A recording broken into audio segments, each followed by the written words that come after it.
पुंडलीक वरदे हरिविठ्ठल श्री ज्ञानदेव तुकाराम गोपाल कृष्ण भगवान की जय। माऊली ज्ञानेश्वर महाराज की जय। जगद्गुरु तुकाराम महाराज की जय। भाग्यवंता हेची काम मापे नाम वैखरी, आनंदाची पुष्टी अंगी श्रोते संगी उद्धरती।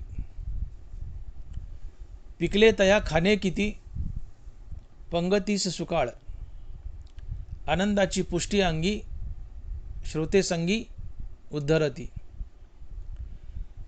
तुका करी प्रणिपात, तुका करी प्रणिपात दंडवत आचार्य, आनंदाची पुष्टी अंगी श्रोते संगी उद्धरती।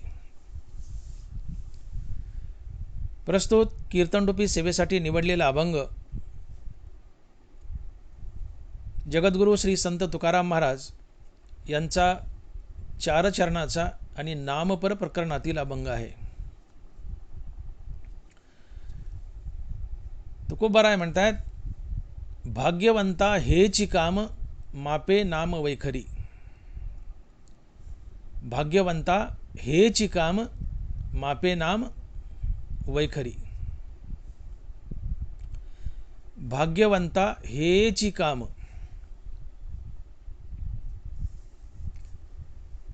भाग्यवंत कुणाला म्हणावं? भाग्यवंत कोण? तर तीच भाग्यवंते सरती पुरती धनवित्ते, ज्यांचा आवडता देव अखंडित प्रेमभाव। तुकोबाराय भाग्यवंत कुणाला म्हणावं याचं उत्तर तुकोबाराय देत आहेत आणि महाराज लिहित आहेत की तीच भाग्यवंते सरती पुरती धनवित्ते, ज्यांचा आवडता देव अखंडित प्रेमभाव। ज्यांना फक्त देव आणि देवाचं नावच आवडतं, बाकी काहीच आवडत नाही, फक्त तोच भाग्यवंत असतो। फक्त तोच भाग्यवंत असतो। तीच चकारात्मक सांगितले, तीच भाग्यवंते सरती पुरती धनवित्ते, ज्यांचा आवडता देव अखंडित प्रेमभाव। ज्यांना फक्त आणि फक्त देव आणि देवाचं नावच आवडतं, बाकी काहीच आवडत नाही, तीच व्यक्ती भाग्यवंत असते। आणि अशा भाग्यवंताला काय काम असतं? तर महाराज म्हणतात, मापे नाम वैखरी। मापे नाम वैखरी। तोच भाग्यवंत असतो की ज्याला फक्त देव आणि देवाचं नाव आवडतं, बाकी काही आवडत नाही। अर्थात ज्याला फक्त देव आणि देवाचं नाव आवडतं, फक्त तोच भाग्यवंत असतो। आणि अशा भाग्यवंताला एकच काम असतं, काय? तर तोंडानं देवाचं सारखं नाम घेणं। मापे नाम वैखरी। तुकोबारास म्हणतात, भाग्यवंत मनोतया शरण गेले पंढरी राया। भाग्यवंत मनोतया शरण गेले पंढरी राया। भाग्यवंत कोण? तर जो पंढरी रायाला पांडुरंगाला शरण गेलाय, तो भाग्यवंत। मग तुम्ही म्हणाल आम्ही सगळे भाग्यवंत आहेत का? तर आम्ही पंढरी रायाला शरण गेलोय। कसे?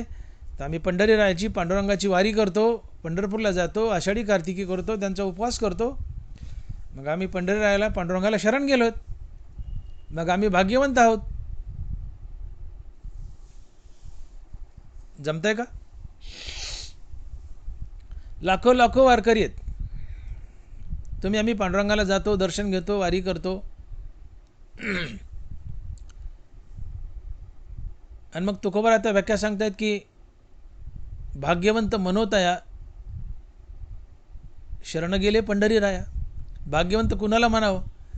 तर जो पांडुरंगाला शरण गेलाय तो भाग्यवंत. मग या महाराज भूमीतील किंवा इतरही लोक, प्रामुख्याने महाराज भूमीतील लोक सारखं पंढरीला जातात, पांडुरंगाची वारी करतात.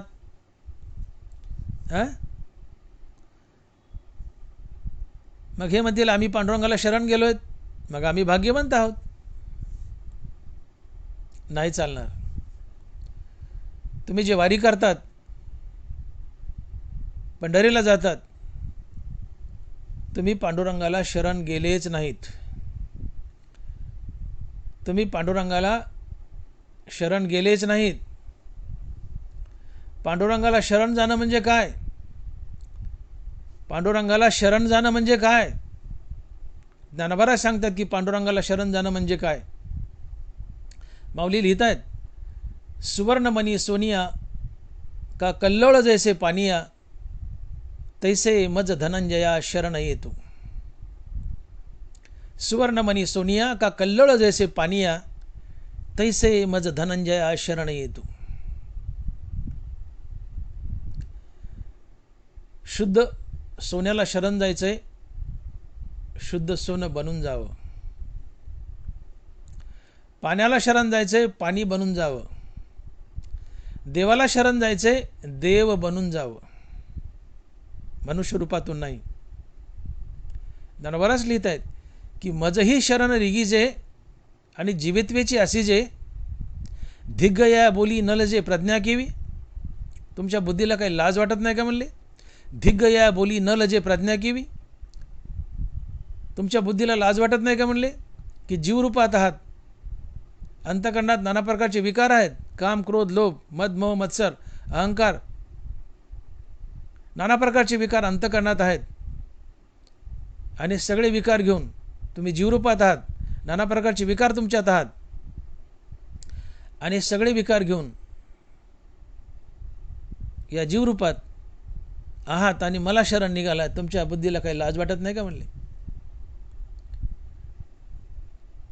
आणि जीवित्वेची असे जे आणि मजही शरण रिगीजे, धिग्ग या बोली न लजे प्रज्ञा केवी. जीवरूपात आहात, नाना प्रकारचे विकार अंतःकरणात आहेत, आणि विकार घेऊन मला शरण निघालात. तुमच्या बुद्धीला लाज वाटत नाही का म्हणले? आणि म्हणून तुम्ही आम्ही देवाला शरण चाललोय, विकार घेऊन चाललोय, आणि विकार घेऊन अंतःकरणात विकार घेऊन आम्ही जीवदशेत आहोत, आणि नाना प्रकारचे विकार घेऊन जर देवाला शरण गेलं तर ज्ञानोबा आहे आम्हाला चक्क म्हणतात की तुमच्या बुद्धीला काही लाज वाटत नाही का? धिग्ग या बोली न लजे प्रज्ञा केवी. जीवरूपात आहात, अंतःकरणात नाना प्रकारचे विकार आहात, आणि अशा विकारासहित देवाला शरण चालल्यात. हे देवाला शरण जाणं नसतं. विकार टाका, देव बना, आणि देव बनून देवापुढे उभा राहा. हे देवाला शरण जाणं असतं.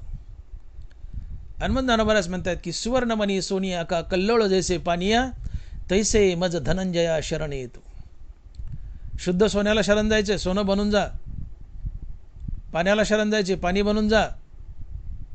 देवाला शरण जायचे, देव बनून जा. आणि म्हणून तुम्ही आम्ही विकारी आहोत, आणि विकार घेऊन जर देवाला शरण गेलो तर आम्ही देवाला शरणच गेलो नाहीत. आणि म्हणून तुकोबाराज म्हणतात की तीच भाग्यवंते सरती पुरती धन वित्ते, ज्यांचा आवडता देव अखंडित प्रेमभाव, किंवा भाग्यवंत मनोतया शरण गेले पंढरी राया. तो भाग्यवंत की जो पांडुरंगाला पंढरी रायाला शरण गेला. पण पांडुरंगाला शरण जाणं म्हणजे विकार टाकून अहंकार रहित होऊन, अर्थात देह होऊन देवापुढे उभं राहणं, हे पांडुरंगाला शरण जाणं होय.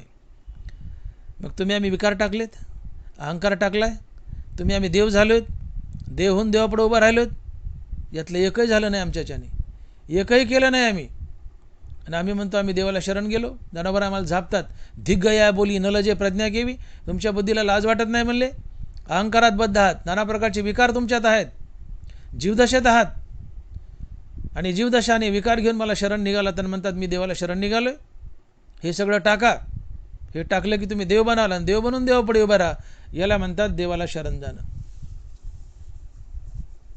आणि म्हणून जो विकार टाकून, अहंकार टाकून देव बनून देवापुढे उभा राहिलाय, याला म्हणतात देवाला शरण जाणं. आणि अशा प्रकारे जो देवाला शरण गेलाय, देवहून देवाला शरण गेलाय, फक्त तोच भाग्यवंत असतो, फक्त तोच भाग्यवंत असतो.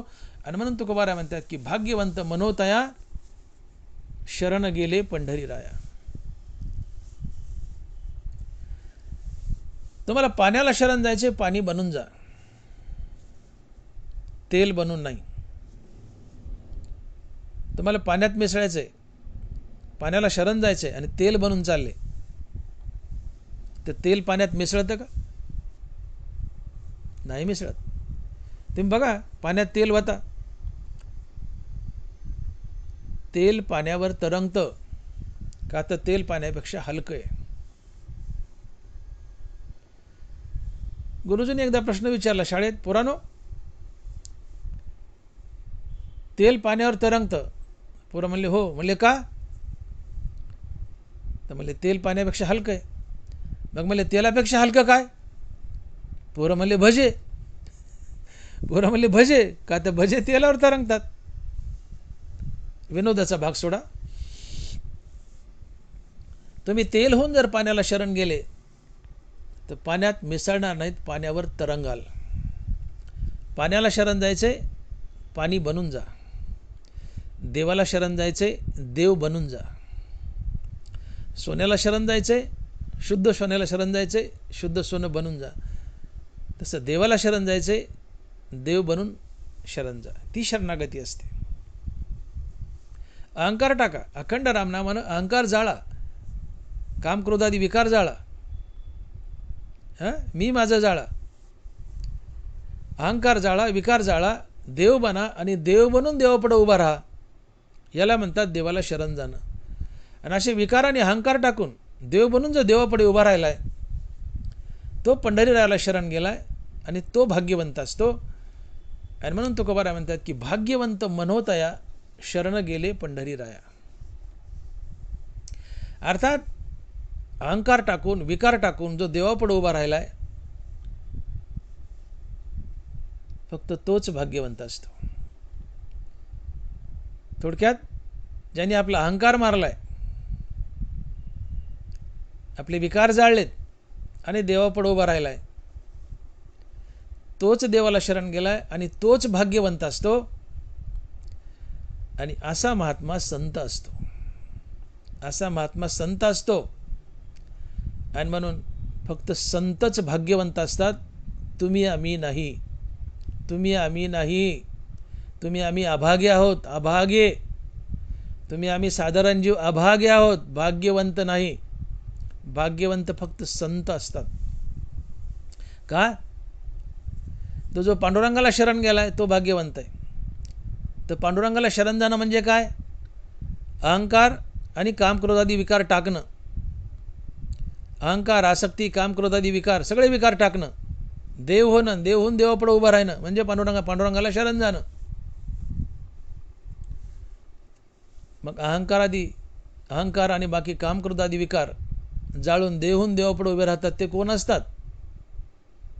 ते फक्त संत असतात. आणि म्हणून फक्त संतच भाग्यवंत असतात, इतर दुसरं कोणी नाही. आणि अशा संतांना भाग्यवंत म्हटलंय. आणि या भाग्यवंताला अर्थात संताला एकच काम असतंय, एकच काम असतंय. काय? मापे नाम वैखरी. अर्थात भाग्यवंत पुरुष तोंडानं, जिभेनं सारखं सारखं भगवंताचं नामचिंतन करतो. जय जय राम कृष्ण हरी, जय जय राम कृष्ण हरी. आणि म्हणून भाग्यवंत शब्दाची व्याख्या करताना भाग्यवंत शब्दाचा सरळ अर्थ होतो संत. आणि संतांना एकच काम असतंय की तोंडानं सारखं सारखं विठ्ठलाचं नाम घेणं. हनुमान महाराज म्हणतात की भाग्यवंत भाग्यवंता हेची काम मापे नाम वैखरी.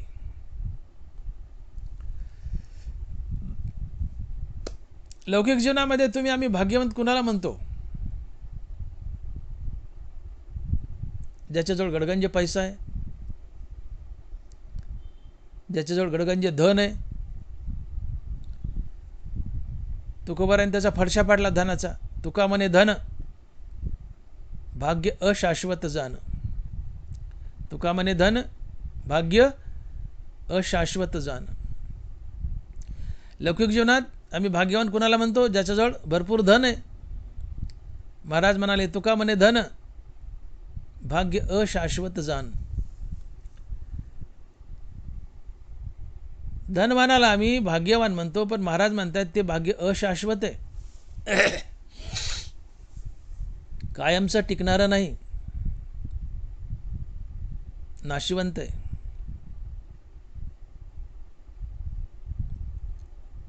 तुम्हाला मिळालंय पण ते परमनंट टिकणारं असावं. तुम्हाला वस्तू मिळाली आहे, भरपूर मिळाले, काही असो ते भरपूर मिळाले, परंतु ते अविनाशी असावं, शाश्वत असावं. तुम्हाला मिळाले आणि त्याचा नाश झाला, ते तुम्हाला सोडून गेलं, तर तुम्हाला भाग्यवंत कसं म्हणता येईल? ठीक आहे, लौकिक जीवनामध्ये भाग्यवंताची आपण व्याख्या अशीच करतो. एखाद्याला प्रारब्ध अनुकूल झालंय, भरपूर पैसा मिळतोय, धन दौलत मिळतंय, प्रत्येक गोष्ट अनुकूल आहे.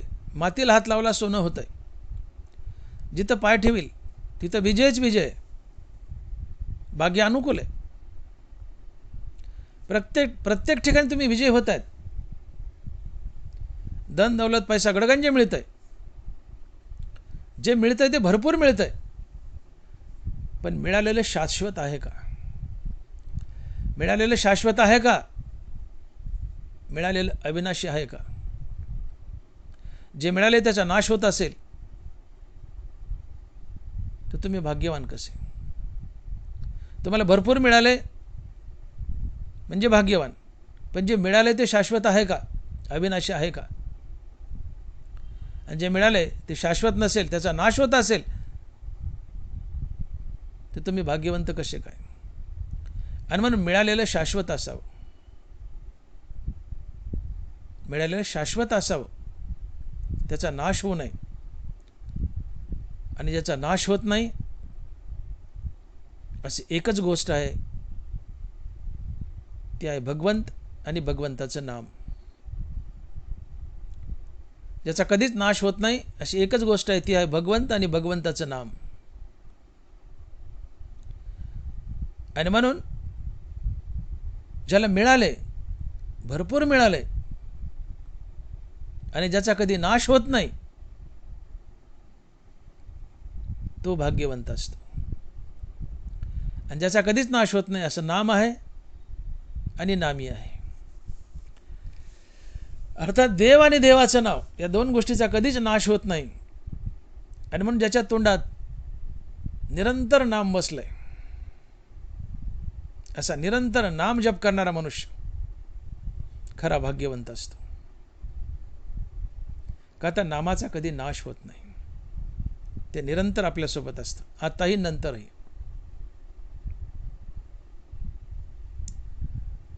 आणि म्हणून आम्हाला शहाणं होण्याची गरज आहे. आम्ही सहज लौकिक जीवनामध्ये भाग्याची व्याख्या करून टाकतो. एखाद्याला खूप मोठं पद मिळालं, देशाचा पंतप्रधान झाला, आम्ही म्हणतो भाग्यवान आहे. मुख्यमंत्री झाला, आम्ही म्हणतो भाग्यवान आहे. ठीक आहे, साधा मंत्री झाला, आम्ही म्हणतो भाग्यवंत आहे. पद मिळालंय, मुख्यमंत्र्याचा असो की पंतप्रधानाचा असो की राष्ट्रपतीचा असो, शाश्वत आहे का? नाही, कधीतरी सोडावं लागतं. हा देह शाश्वत नाही तर पद कसं शाश्वत असेल? पदही संपतं आणि देह संपतो.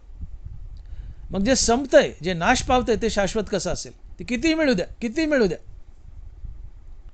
तुम्ही देशाचे पंतप्रधान आहेत, प्रांताचे मुख्यमंत्री आहेत, देशाचे राष्ट्रपती आहेत, सगळ्या मोठ्या पदावर आहेत, पण तुमचा आणि त्या पदाचा जर नाश होत असेल तर तुम्हाला मिळालेलं शाश्वत आहे का? नाही आहे. आणि मग जे शाश्वत नाही, जे मिळाले ते शाश्वत नाही, तर तुम्ही भाग्यवंत कसले? आम्ही अभागीच. आम्हाला मिळाले पण त्याचा नाश होऊ नये. आम्हाला मिळाले पण त्याचा नाश होऊ नये. मिळाले पण त्याचा नाश होतो, आम्ही अभाग आहे. मिळाले पण त्याचा कधीच नाश होत नाही, तो भाग्यवंत. मग ज्याचा कधीच नाश होत नाही असं एकच आहे भगवंताचं नाम. आणि म्हणून ज्याच्या तोंडात भगवंताचं नाम बसलंय फक्त तोच भाग्यवंत असतो. किंवा भाग्यवंताला एकच काम असतंय, 24 तास भगवंताचं नाम घेणं. आणि म्हणून महाराज म्हणतात की भाग्यवंता हेची काम मापे नाम वैखरी. समजून घ्या. दैनंदिन जीवनात आम्ही आपल्या मनाने काही व्याख्या केल्यात. एखाद्याला लेकरू झालं, लय दिवस झालं पोरगं होत नव्हतं, पोरगं झालं, नशीब उदयाला आलो, भाग्यवंत आहे. पहिल्या टप्पूला पोरगं झालं, भाग्यवंत आहे. कुणाला पोरी होत्यात, पहिल्यांदा पोरगी, दुसऱ्यांदा पोरगी, तिसऱ्यांदा पोरगी, हे अभाग आहे म्हणते, त्याला पोरी व्हायलात. पण पहिल्या टप्पूला पोरगं झालं, भाग्यवंत आहे. पण झालेलं पोरगं शाश्वत आहे का? ते कधीच मरत नाही का? मरतं ना. मग जे मरतं, तुम्हाला प्राप्त झाले, मुलगा झालाय, पण शाश्वत आहे का? नाही, मरतो. मग मुलगा शाश्वत नाही तर तुम्ही भाग्यवंत कसे? जे मिळालंय ते अविनाशी असावं, शाश्वत असावं, तर तुम्ही भाग्यवंत.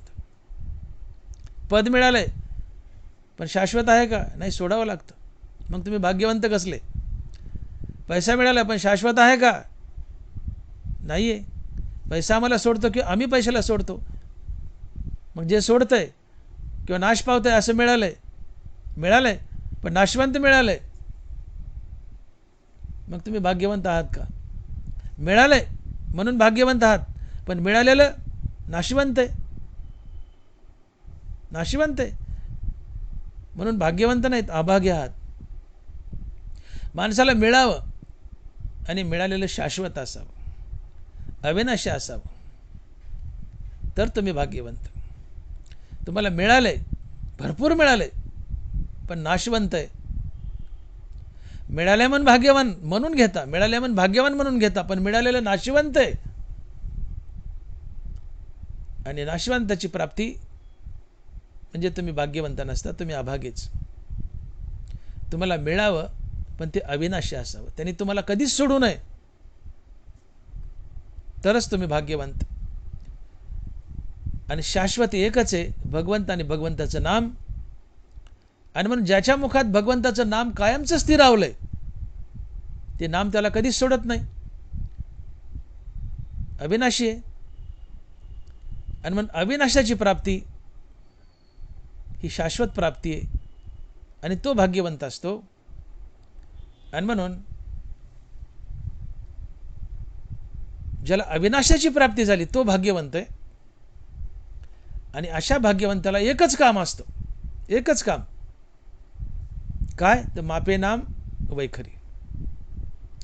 आपल्या तोंडानं असा भाग्यवान पुरुष निरंतर भगवंताचं नामचिंतन करतो.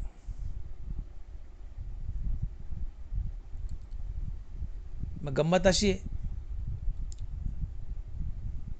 की निरंतर नामचिंतन करणारा मनुष्य तोही मनुष्य आहे, निरंतर नामचिंतन न करणारी माणसं आम्ही माणसंच आहोत.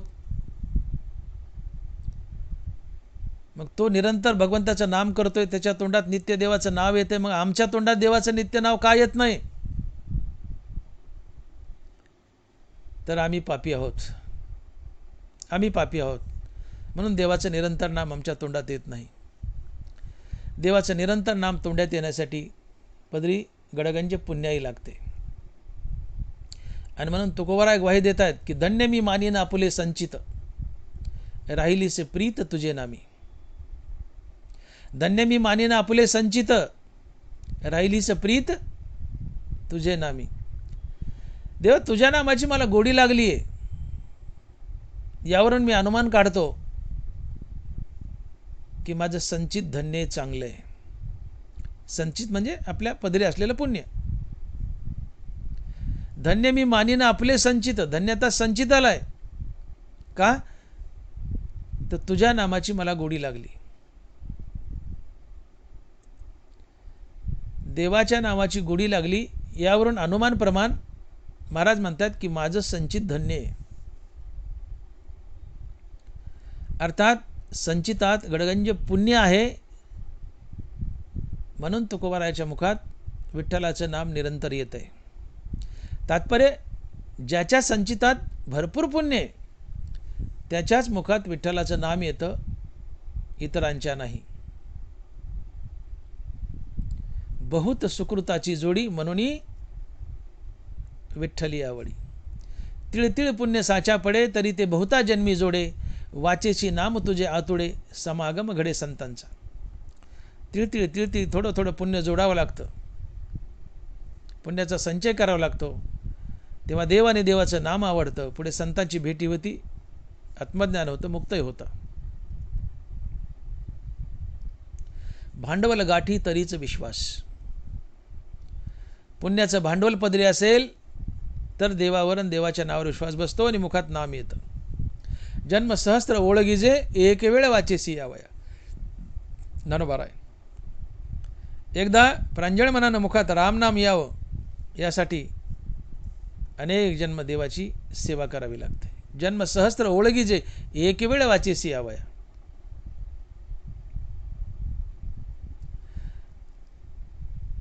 उद्धवानं भागवतामध्ये भगवान श्रीकृष्णाला प्रश्न विचारलाय की देवा, तुझी भक्ती एवढी सोपी तर सगळे तुझी भक्ती का करत नाहीत. देवानं उत्तर दिलंय भगवान कृष्णानं. उद्धव म्हणतो, ऐसी तुझी सुलभ भक्ती तरी आगवेची भक्ती का न करीती. देव म्हणे भाग्याविन माझी भक्ती न घडे निश्चिती उद्धवा. देवा, तुझी भक्ती एवढी सोपी तर सगळे तुझी भक्ती का करत नाहीत. देवाने लगेच उत्तर दिले त्याच ओळीत, देव म्हणे भाग्याविन माझी भक्ती न घडे निश्चिती उद्धवा. उद्धव, माझी भक्ती सोपी रे. कृष्ण बोलतात, उद्धवा, माझी भक्ती सोपी रे, पण ती फक्त भाग्यवानालाच घडते. आणि म्हणून पहिल्या चरणात महाराज म्हणतात की भाग्यवंता हेची काम मापे नाम वैखरी. काय प्रश्न केला उद्धवानी. देवा, तुझी भक्ती एवढी सोपी तर सगळे तुझी भक्ती का करत नाहीत, तुझं नाम सगळे का घेत नाहीत. देव म्हणे भाग्याविन माझी भक्ती न घडे निश्चिती उद्धवा. भाग्य असेल तरच माझी भक्ती घडते, अन्यथा नाही. आणि भाग्य पुण्यानं घडतं, गत जन्मातील संचितानं घडतं. आणि म्हणून धन्य मी मानीला आपुले संचित, राहिलीसे प्रीत तुझे नामी. तुकोबाराय म्हणतात तुझ्या नामाची मला गोडी लागली आहे, तुझ्या नामात मला प्रीती आहे, पण याचं सगळं श्रेय देवा मी माझ्या संचिताला देईल. का, तर माझ्या संचितात गडगंज पुण्य आहे आणि त्या पुण्याच्या बळावर मला तुझ्या नामाची गोडी लागली, म्हणून माझं संचित धन्य आहे. अर्थात संचितात पदरी गडगंज पुण्य असल्याशिवाय देवाच्या नावाची आवड निर्माण होत नाही. हे एक कारण. देवाच्या नावाची आवड निर्माण होण्यासाठी पहिलं कारण आपल्या संचितामध्ये गडगंज पुण्य असावं लागतं, एक कारण. आणि दुसरं कारण, जोपर्यंत तुमच्या जीवनात वैराग्य नाही तोपर्यंत तुम्हाला हरिनामाची आवड निर्माण होत नाही. ही दोन कारण आहेत. पहिलं कारण, हरिनामाची आवड निर्माण होण्यासाठी दोन कारण आहेत. पहिलं कारण तुमच्या पदरी गडगंज पुण्य असावं लागतं, म्हणजे तुम्हाला हरिनामाची आवड निर्माण होते आणि तुम्ही सातत्याने हरिनाम घेता. आणि दुसरं कारण तुम्हाला वैराग्याची प्राप्ती व्हावी लागते, तेव्हा तुम्हाला हरिनामाची आवड निर्माण होते आणि तुम्ही देवाचे निरंतर नाम घेता. तुकोबाराय साक्ष देत आहेत. संत चरण रज लागता सहज, वासनेचे बीज जळूनी जाय, मग रामनामे उपजे आवडी, सुख घडोघडी वाढू लागे. वासनेचे बीज जळूनी जाय. वासनेचं बीज जळणं म्हणजे निरीच्छ होणं, इच्छा मरणं.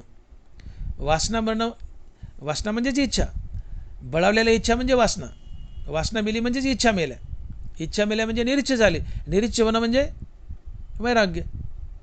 मग वासनेचे बीज जळूनी जाय, तर वासनेचं बीज जळालं अर्थात निरीच्छ झाले, इच्छा मेल्या म्हणजेच वैराग्य. मग वासना जळाली अर्थात जीवनात वैराग्य आलं, मग राम नामे उपजे आवडी. संत चरण रज लागता सहज, वासनेचे बीज जळूनी जाय, मग राम नामे उपजे आवडी, सुख घडोघडी वाढू लागे. अर्थात वासना जळाली, निरीच्छ झाले, विरक्त झाले, मग आणि मगच तुम्हाला रामनामाची आवड निर्माण होते. आणि म्हणून रामनामाची आवड निर्माण होण्यासाठी जीवनामध्ये वैराग्य यावं लागतं आणि पदरी संचितामध्ये गडगंज पुण्य असावं लागतं. मगच तुम्हाला रामनामाची आवड निर्माण होते आणि तुम्ही अखंड अखंड रामनाम जपू लागता. आणि असा अखंड रामनाम जपणारा मनुष्य भाग्यवंत असतो. आणि म्हणून तुकोबाराय म्हणतात की भाग्यवंता हेची काम, मापे नाम वैखरी. भाग्यवंता हेची काम, मापे नाम वैखरी. आणि म्हणून दैनंदिन जीवनामध्ये आम्ही असतो अभागेच. आम्ही असतो अभागेच, पण उगीचच आम्ही स्वतःला भाग्यवंत म्हणून घेतो. नाही हो.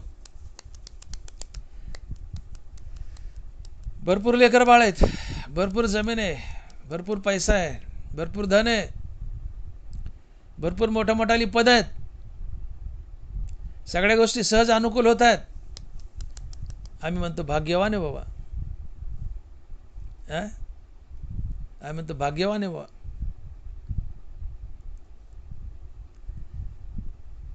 पण जे मिळाले, भरपूर मिळाले, पण जे मिळाले ते शाश्वत आहे का? नाहीये. शाश्वत नाहीये. मग तुम्ही भाग्यवान कसे? मिळाले, भरपूर मिळाले, पण मिळालेलं शाश्वत असावं तरच तुम्ही भाग्यवान. मिळाले आणि तुम्हाला सोडून गेले किंवा तुम्ही त्याला सोडले, तुम्ही भाग्यवान कसले हो? तुम्ही अभागेच. आणि मग महाराज खडकावून म्हणाले की तुका म्हणे धन भाग्य अशाश्वत जाण. अशाश्वत भाग्य म्हणजे अभागेच. अभागेच, कपाळ करंटेच. कपाळ करंटेच. सोडून जाते म्हणजे कपाळ करंटेच की. आणि म्हणून भाग्य घडवा. भाग्य घडवा. भाग्य म्हणजे नशीब. भाग्य घडवा. कसं घडेल भाग्य? श्री संत विसोबा घेचर एका अभंगातून सांगतायत की भाग्य कसं घडावं. महाराज म्हणतायत जैसे असेल आचरण, घडले असेल पाप पुण्य, तैसे सानुकूल होतील कर्म, मान अपमान जन करीती. जैसे असेल आचरण, घडले असेल पाप पुण्य. गतजन्मातील पाप पुण्याची बेरीज म्हणजेच भाग्य, म्हणजेच नशीब. गतजन्मातील पुण्य गडगंज, भाग्य उत्तम आहे. गडगंज गतजन्मात पाप गडगंज, पुण्य कमी, तुम्ही अभागे.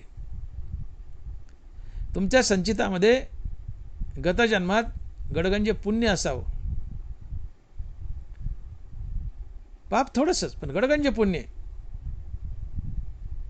लौकिकदृष्ट्या तुम्ही भाग्यवंत असता. गडगंज पुण्य असावं, पाप थोडंसं. लौकिकदृष्ट्या तुम्ही भाग्यवंत असता. आणि गडगंज पाप आहे आणि उगं थोडंसं पुण्य आहे, लौकिकदृष्ट्या तुम्ही अभागे असता. ज्ञानोबा बोलतात 7व्या अध्यायात की चेतनेचा चक्षु इंद्रिय देशीचा अध्यक्षु देहास्तमानी वृक्षु संकल्प विहंगाचा. ज्यावेळेस मनुष्य मरत असतो त्यावेळेस माणसाने त्याच्या जन्मात केलेली सगळी बरी वाईट कर्म, सगळी पाप पुण्य येऊन त्याच्या जीवात्म्यावर बसतात. आणि हा जीवात्मा या सर्व पाप पुण्यासहित बऱ्या वाईट कर्मासहित पुढच्या प्रवासाला निघतो. आणि पुढं जिथं जेव्हा त्याला जसा देह मिळेल किंवा जेव्हा पुन्हा सेकंड टाईम मनुष्य जन्म मिळेल तिथे पुढच्या जन्मात त्याला या सगळ्या पाप पुण्याचा हिशोब द्यावा लागतो. याला नशीब म्हणतात. चेतनेचा चक्षु इंद्रिय देशीचा अध्यक्षु देहास्तमानी वृक्षु संकल्प विहंगाचा. संध्याकाळच्या वेळेला एका मोठ्या झाडावर पक्षी येऊन बसतात. आपण लहानपणी त्याला म्हणायचो कावळ्याची शाळा भरली, कावळ्याची शाळा भरली, कावळ्याची शाळा भरली, आहे ना. दिवस मावळायला चालला किंवा मावळला आहे, सगळे पक्षी मोठ्या झाडावर येऊन बसतात. रूपक केलं ज्ञानोबराने. चेतनेचा चक्षु इंद्रिय देशीचा अध्यक्षु देहास्तमानी वृक्षु संकल्प विहंगाचा. विहंग म्हणजे पक्षी, देहास्तमान म्हणजे मरण. हा जीव, जीवाकडे बोट केले, हा चेतनेचा चक्षु इंद्रिय देशीचा अध्यक्षु. हा जीवात्मा पुढच्या प्रवासाला निघालाय. तर जसं सायंकाळ झाल्यानंतर सगळे पक्षी एका झाडावर येऊन बसतात, तसं मरण समय सगळी बरे वाईट कर्म पाप पुण्य या जीवात्म्यावर येऊन बसतात. आणि या जीवात्मा या सर्व पाप पुण्यासहित बऱ्या वाईट कर्मासहित पुढच्या प्रवासाला निघतो. आणि जेव्हा कधी मनुष्य जन्म मिळेल ते या सगळ्या पाप पुण्याचा भोग द्यावा लागतो किंवा या पाप पुण्याची बेरीज म्हणजे पुढच्या जन्मातलं नशीब असतं. आणि मग या जन्मात जर तुम्ही गडगंज पापी आहेत, ते पाप घेऊन हा जीवात्मा पाप घेऊन पुढच्या प्रवासाला जाईल. पुढच्या जन्मात या पापामुळं तुम्ही अभागी असाल, तुमचं नशीब घडणार नाही. मागच्या जन्मातलं पुण्य घेऊन आला असला जीवात्मा तर या जन्मात भाग्य लाभेल. आणि या भाग्याच्या बळावर तुम्हाला लौकिकात संपत्ती लाभेल, पदही लाभतील आणि मुखात भगवंताचं नाम येईल. पण गतजन्मातले पापी आहेत आणि जीवात्मा ते पापच घेऊन आलाय तर या जन्मात तुम्ही अभागे असाल, तुम्हाला भाग्य लाभणार नाही, तुम्हाला संपत्ती मिळणार नाही आणि देवाचं नावही तोंडात येणार नाही. तुम्ही अभागे असाल. करंटे कपाळ ज्याचे नाम न येवाचे. करंट कपाळ आहे, नाम तोंडाला येत नाही. मागच्या जन्मात आलं नाही, याही जन्मात येत नाही. पदरी पाप आहे. तुका म्हणे नाड पाप टाके हिताड. आणि मग सत्कर्म करा, पुण्यकर्म करा, पुण्याचा संचय करा. हे पुण्य याही जन्मी कामात येईल, पुढच्या जन्मी कामात येईल, भगवंताचं नाम मुखात येईल. आणि भगवंताचं नाम मुखात आलं की पुन्हा पुण्याचा संचय. विठ्ठल म्हणता हरले पाप पदरी आले पुण्यमाप. विठ्ठलाच्या नामानं पाप कटत जातील, पुन्हा पुन्हा पुन्हा पुन्हा पदरी पुण्य येईल. हरिमुखी म्हणा हरिमुखी म्हणा पुण्याची गणना कोण करी. भगवंताच्या नामानं पाप कटतील आणि पुन्हा पुन्हा पुन्हा पुन्हा गडगंज पुण्य पदरी येईल. तुम्ही पुण्यवान बनाल, पुण्यवंत बनाल. आणि या पुण्यानं मग तुम्हाला भगवंताच्या नामाची हळूहळू हळूहळू अवीट गोडी लागेल. आणि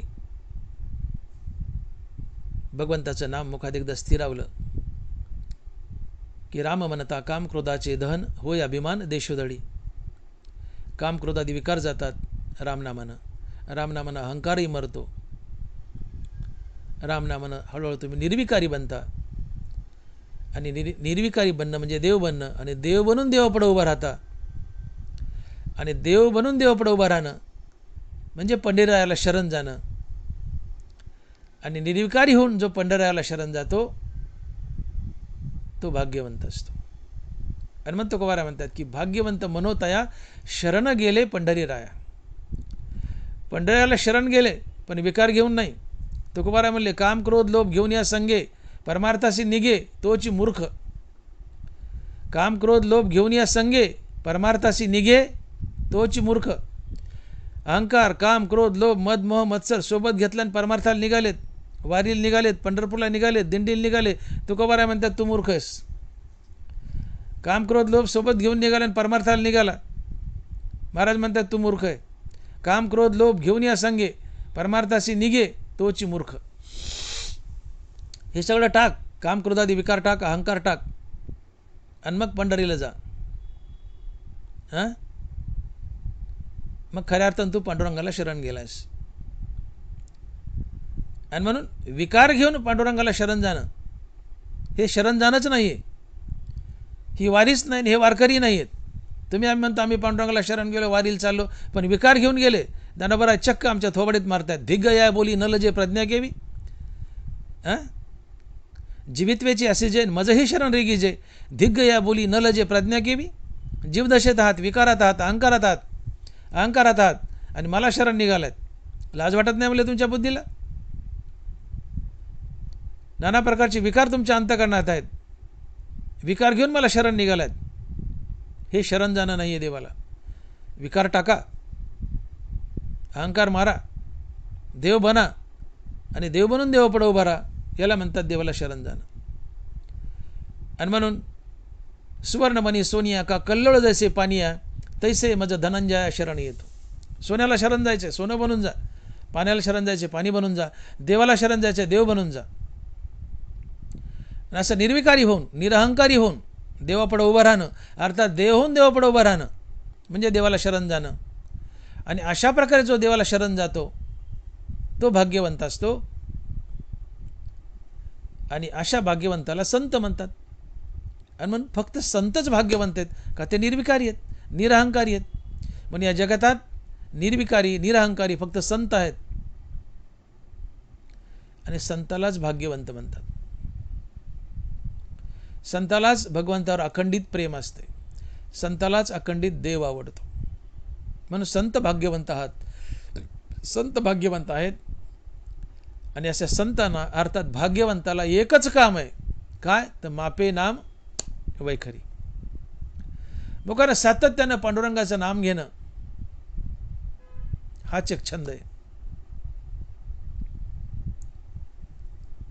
आणि म्हणून भाग्यवंता हेची काम मापे नाम वैखरी. तुम्ही भाग्यवंत आहात. भगवंताला भगवान म्हणतात. संतांना तुकोबारा भाग्यवंत म्हणतात. इथला भाग्यवंत शब्द सरळ सरळ संत सुचवतो, बाकी तुम्ही आम्ही नाहीच. भाग्यवंता हेची काम मापे नाम वैखरी म्हणजे संता हेची काम मापे नाम वैखरी. भाग्यवंत म्हणजे संतच, इतर दुसरं कोणी नाही. मी बोलून गेलो, पुन्हा एकदा सांगतो की भाग्यवंत मनोतया शरण गेले पंढरीराया. जे पंढरीरायाला शरण गेले ते भाग्यवंत. तर पंढरीरायाला शरण जाणं म्हणजे अहंकार टाकणं, काम क्रोधादी विकार टाकणं, निर्विकारी होऊन देवापुढं देव होऊन देवापुढं उभं राहणं. कळतंय? अहंकार टाकणं, काम क्रोधादी विकार टाकणं. अहंकार टाकला, काम क्रोधादी विकार टाकला म्हणजे तुम्ही देव झाले आणि देव होऊन देवापुढं उभं राहिले, याला म्हणतात पंढरीरायाला शरण जाणं. आणि असे विकार टाकून जो पंढरीरायाला शरण गेलाय तो भाग्यवंत असतो. आणि असा फक्त संतच असतो विकार टाकून देवापुढे उभा राहिलाय. परत तुकोबाराच म्हणतात की तीच भाग्यवंते सरतीपुरती धन वित्ते ज्यांचा आवडता देव अखंडित प्रेमभाव. तीच भाग्यवंते कोण? ज्यांचा आवडता देव अखंडित प्रेमभाव, ज्यांना फक्त देवच आवडतो, इतर काही आवडत नाही. हे वैराग्य असते. आणि वैराग्य फक्त संतापासी आहे. ज्यांचा आवडता देव अखंडित प्रेमभाव, ज्यांना फक्त देवच आवडतो, विषय तर त्यांचा झाला नारायण. नावडे धनजन मातापिता. धनजन मातापिता काही आवडत नाही, फक्त नारायण आवडतो. ज्यांचा आवडता देव, ज्यांना फक्त देवच आवडतो, बाकी काही आवडत नाही, हे वैराग्य असते. आणि ज्याच्याजवळ वैराग्य तो भाग्यवंत आहे. तीच भाग्यवंत आहे. कोण? ज्यांचा आवडता देव.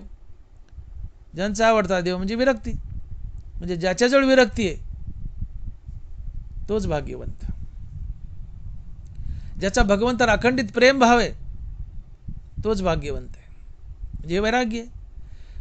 देवाबद्दल अखंडित प्रेम भाव, कशावरच प्रेम नाही, फक्त देवावर प्रेम आहे. काही आवडत नाही, फक्त देवच आवडतो, हे वैराग्य आहे. आणि असा वैराग्यवान पुरुष भाग्यवंत असतो. आणि वैराग्यवान पुरुष संत असतो. मग संत म्हणजे भाग्यवंत, भाग्यवंत म्हणजे संत. मग अशा संतांना किंवा अशा भाग्यवंतांना एकच काम असते, काय तर मापे नाम वैखरी. आणि म्हणून तुम्ही आम्ही भाग्यवंत नाही आहेत, स्वतःला भाग्यवंत म्हणून घेऊ नका. दोन्ही बाबतीत, एकतर आम्ही विकार टाकून देवाला शरण गेलो नाहीत म्हणूनही भाग्यवंत नाहीत. पहिली गोष्ट, विकार टाकून देवाला शरण गेलो नाहीत म्हणूनही भाग्यवंत नाहीत. आणि दुसरी गोष्ट, जे आम्हाला मिळतंय संसारात भरपूर मिळतंय, पण मिळतंय ते नाशिवंत आहे. आणि नाशिवंताची प्राप्ती हे भाग्य नसते, ते अभागच असते. अभागीच असता तुम्ही. मिळालंय पण नाशिवंत आहे, काय कामाचं आहे? तुम्ही अभागेच. आणि म्हणून मिळालंय पण नाशिवंत मिळालंय, तुम्ही अभागे. देवाला शरण गेलात पण विकार घेऊन गेलात, तुम्ही अभागेच.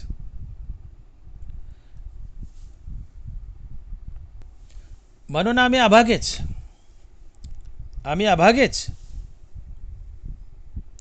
आम्ही भाग्यवंत नाही आहेत. कळालं? आम्ही अभाग्य का? तर भाग्यवंत तो असतो की जो विकार टाकून देवाला शरण गेलाय आणि देवहून देवापुढे उभा राहिलाय.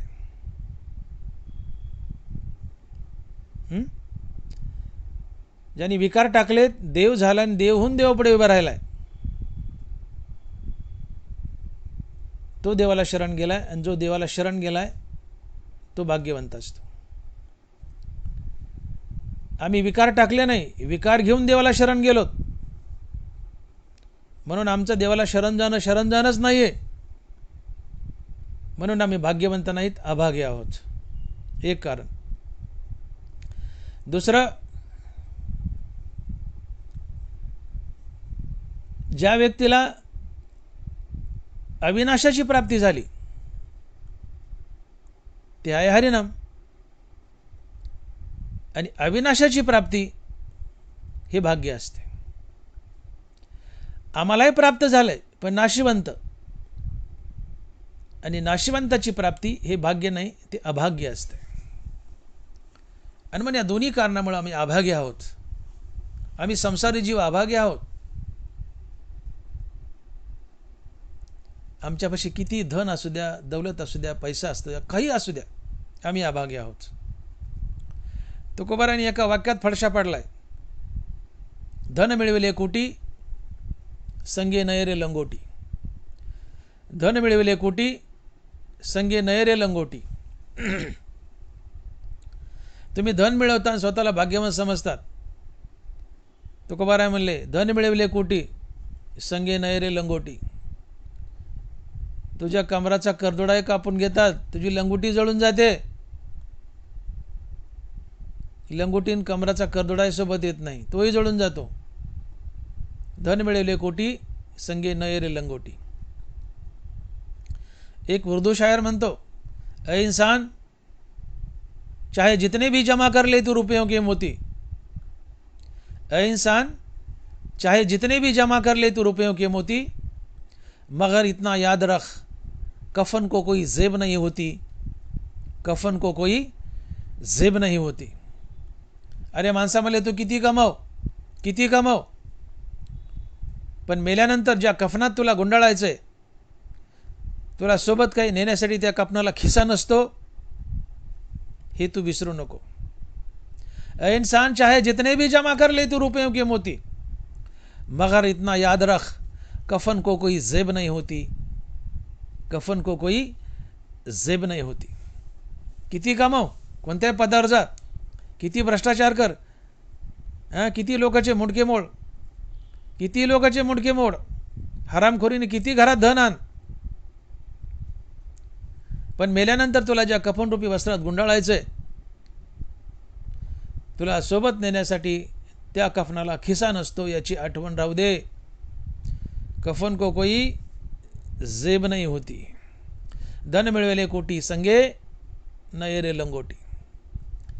कमराचा करदोडा कापून घेतात, लंगोटी जळून जाते. दुसऱ्या दिवशी माणसं हाडकं चिवडीतात, पाणी वतू वतू आणि रडतात, हा टीबिया, फलाने साहेब हे टीबिया होते, बिस्ताने साहेब हे फिमर होते, आमचे साहेब ह्युमरस होते, आमचे साहेब स्कल होते, आमचे साहेब व्हर्टिब्रा होते,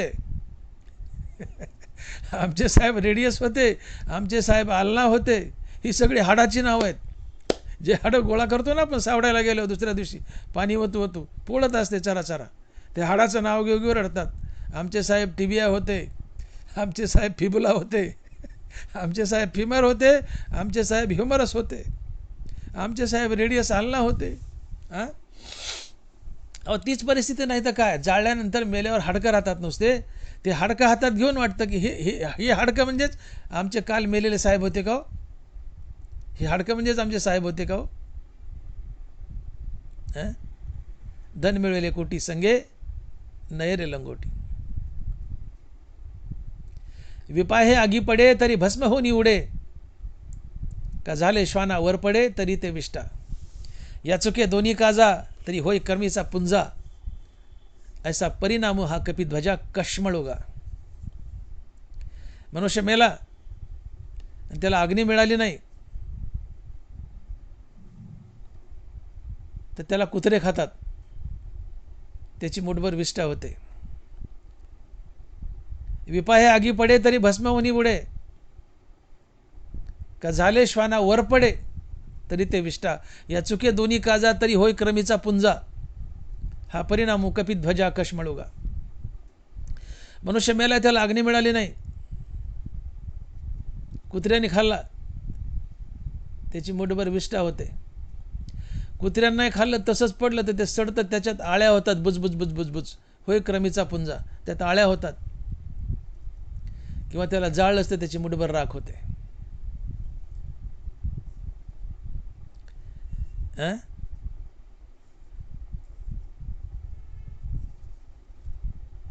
विचित्र परिस्थिती आहे.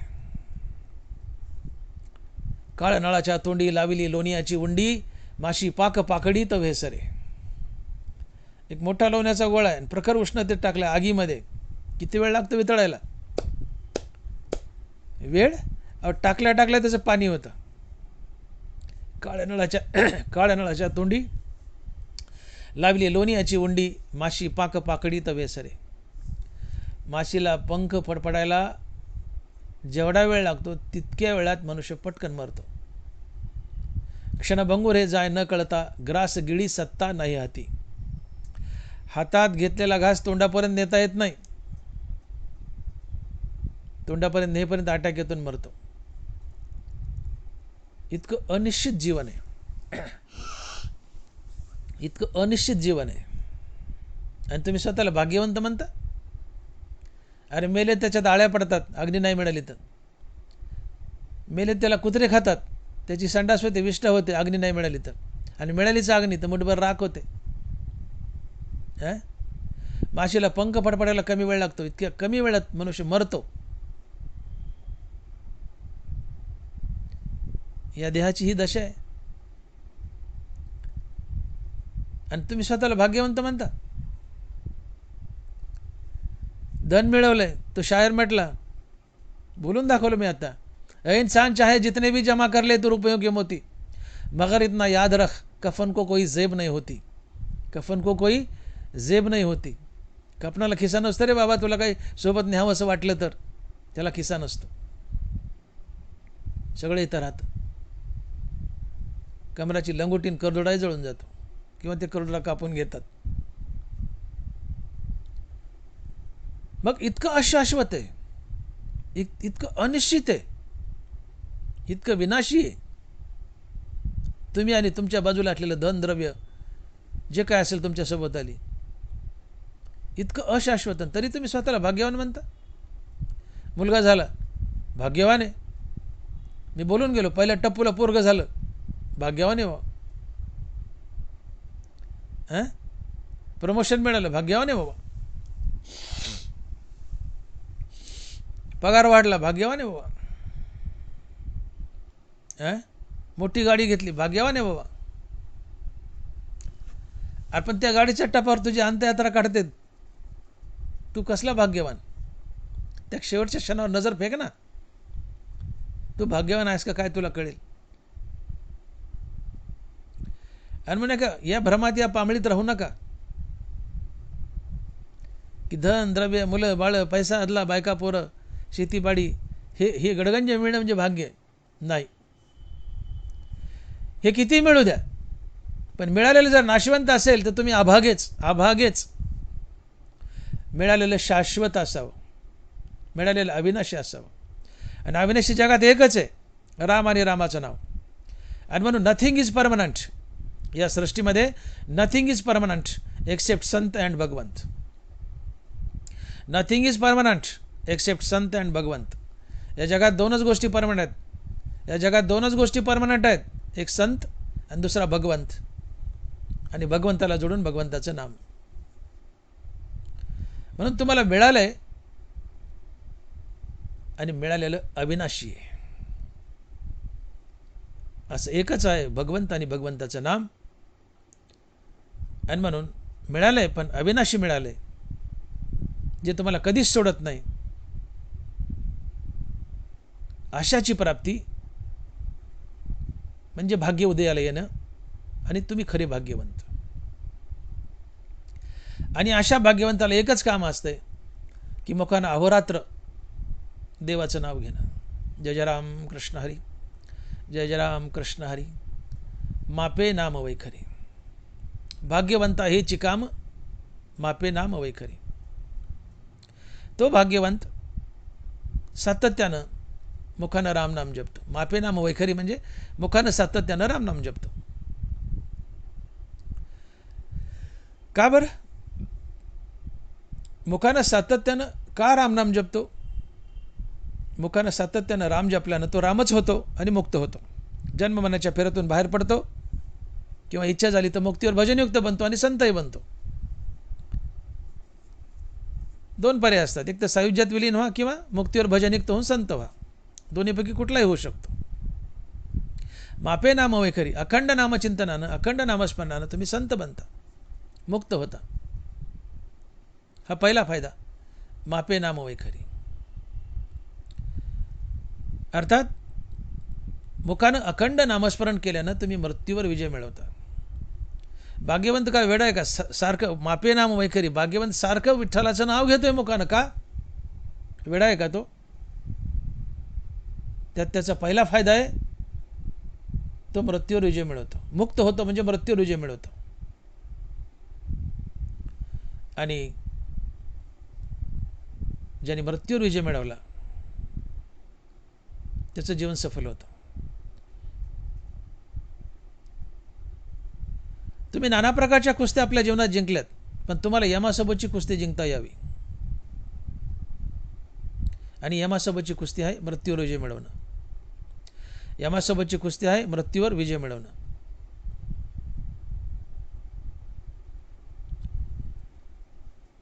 जी कुस्ती तुकोबाराने जिंकली, जी कुस्ती ज्ञानोबाराने जिंकली. आणि म्हणून तुकोबारा बोलले, जगा काळ खाय, आम्ही माथा दिला पाय. एक पाय यमाच्या टाळक्यावर द्यायचा आणि दुसरा पाय वैकुंठात द्यायचा. याला म्हणतात यमासोबतची कुस्ती जिंकणं, याला म्हणतात मृत्यूवर विजय मिळवणं, आणि यालाच म्हणतात जगा काळ खाय आम्ही माथा दिला पाय. मृत्यूवर विजय मिळवा. मृत्यू लोकात आलात आणि धन दौलत पैसा आतला काय मिळवतो? आजपर्यंत कोट्यावधी आले आणि कोट्यावधी गेले. एका जनार्दनी असे किती झाले किसमिस घालवायला तुमच्यासारखे पैसा मिळवणारे? अगणित आले, अगणित गेले. एका जनार्दनी असे किती झाले? अगणित आकडा आहे. पैशाच्या मागे लागले, आले, मेले, काळ्या चौकात नामशेष झाले. परी हरिनाम सेविले तोची धन्य. ही जीवनाची धन्यता आहे. तुका म्हणे धन भाग्य अशाश्वत जाण. म्हणून धनाची प्राप्ती हे भाग्यच नाही आहे, हे अशाश्वत भाग्य आहे. आणि अशाश्वत भाग्य म्हणजे नसल्यासारखंच आहे. तुम्ही अभागेच. तुम्ही मरता, धनही मरतंय, इथली प्रत्येक गोष्ट नाहीशी होणारी आहे. इतिच्या अनित्यतेची थोरी करतिया ब्रह्म याच्या आयुष्यवरी कैसे नाही होणे अवधारी निपटोनिया. या मृत्यू लोकातली गोष्ट कशी अनित्य म्हणले, किती खरडून नाहीशी होणारी म्हणे, की तिला सांगत बसलं तर ब्रह्मदेवाचं आयुष्य कमी पडेल. इतकी मृत्यू लोकातली प्रत्येक गोष्ट अनित्य आहे, नाशिवंत आहे.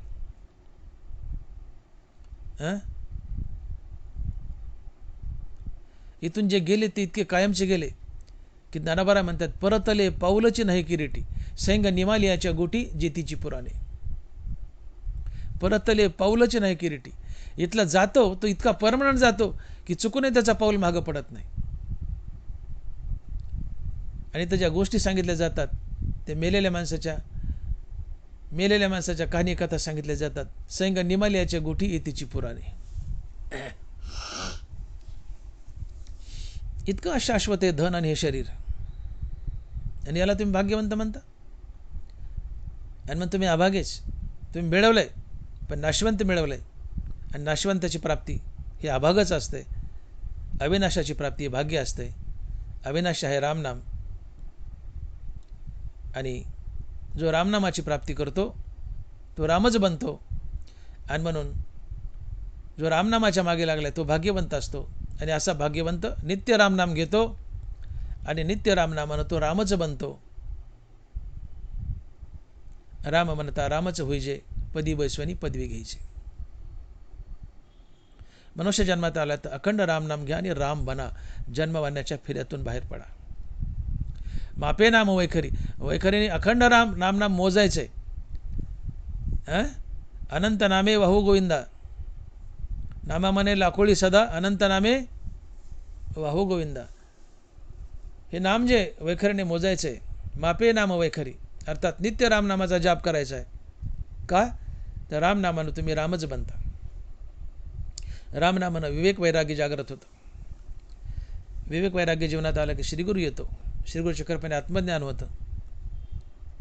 तो तुम्हाला आत्मज्ञान देऊन मुक्त करतो. तुम्ही मुक्त होता किंवा मुक्तीवर भजनयुक्त होता, संत होता. आणि जगामध्ये संत आणि भगवंत या दोनच गोष्टी परमनंट आहेत. उरलेलं जगत अपरमनंट आहे. आणि म्हणून मी बोललो की nothing is permanent accept Sant and भगवंत. आणि त्याला जोडून भगवंताचं नाम. मग जे परमनंट आहे त्याच्या मागं लागा ना हो. संत आणि भगवंत परमनंट आहेत, कधीच नाश पावत नाहीत. उरलेलं अपरमनंट आहे, नाश पावणार आहे. नाशकाच्या मागं लागताना स्वतःला भाग्यवान म्हणता. उलटाने आहे का नाही? जे परमनंट आहे त्याची प्राप्ती हे भाग्य असते. परमनंट रामनाम आहे. रामनामानं तुम्ही राम बनता. आणि म्हणून वैखरीने सारखं रामनाम मोजायचे. भाग्यवंता हेची काम मापे नाम वैखरी. आणि म्हणून मनुष्य जन्मात आल्यानंतर नित्य हरिनाम घ्या. नित्य हरिनामानं पाप कटतील. पदरी पुण्य येतं. पदरी पुण्य आलं की पुन्हा विठ्ठल नामाची हरिनामाची अधिक गुढी लागते. नामानंच पाप कटतात, नामानंच पुन्हा पदरी पुण्य येतं. आणि पदरी पुण्य आलं की पुन्हा नामाची गुढी लागते. आणि पुन्हा पुन्हा पुन्हा पुन्हा नामाची गुढी लागत गेली की विकार कटत जातात, अहंकार नाहीसा होतो. तुम्ही देव होता, देवहून देवापुढे उभे राहता. मग तुम्ही देवाला खरे शरण गेले आणि विकार टाकून जो देवाला शरण जातो तो भाग्यवंत असतो. आणि अशा भाग्यवंताला एकच काम असतंय, काय तर मापे नाम वैखरी. मग वैखरीने सातत्यानं नाम मोजलं, अर्थात मुखानं सातत्यानं नाम घेतलं, तर पहिला फायदा काय की सातत्यानं रामनाम घेतलं तर तुम्ही राम बनता. आणि दुसरा फायदा, तुम्ही सातत्यानं रामनाम घेतलं तर तुमच्या अंगाला आनंदाची पुष्टी मिळते. हे अभंगाच्या दुसऱ्या चरणात. आणि महाराज सांगतायत, आनंदाची पुष्टी अंगी श्रुतेसंगी उद्धरती. आनंदाची पुष्टी अंगी श्रुतेसंगी उद्धरती. अखंड रामनामानं पहिला फायदा काय झाला? अखंड रामनामानं तुम्ही राम बनले, अर्थात मुक्त झाले, संत बनले. आणि अखंड रामनामानं दुसरा फायदा, तुमच्या जीवनाला, तुमच्या अंगाला आनंदाची पुष्टी मिळते. अर्थात तुमचं जीवन आनंदमय बनतं. तुमचं जीवन आनंदमय बनतं. अखंड रामनाम घेणं आणि जीवनाला आनंदाची पुष्टी मिळणं याचा अर्थार्थी संबंध काय? रामनाम घेतल्यावर जीवनाला किंवा अंगाला आनंदाची पुष्टी मिळते. पुष्टी मिळणं म्हणजे, पुष्टी म्हणजे पौष्टिक. रामनामानं आनंद मिळतो आणि आनंदानं तुम्हाला बाळसं येतं. की पुष्टी म्हणजे बाळसं. आनंदाची पुष्टी अंगी, आनंद मिळतो आणि आनंदानं पुष्टी मिळते, अर्थात तुम्हाला बाळसं येतं. काय संबंध आहे बरं मुखानं रामनाम घेण्याचा आणि जीवनात आनंद येण्याचा, आणि त्या आनंदानं तुम्हाला बाळसं येण्याचं काय संबंध आहे? आनंद म्हणजे सुख. तुम्हाला माहिती आहे सुखाची व्याख्या काय? ज्ञानोबा सुखाची व्याख्या करतात, माऊली लिहित आहेत, किंबहुना सोये जीवात्मा याची आहे, तीत जे होय तया नाव सुख. आणि ऐशी हे अवस्था न जोडिता पार्था, जिजे ते सर्वथा दुःख जाणे.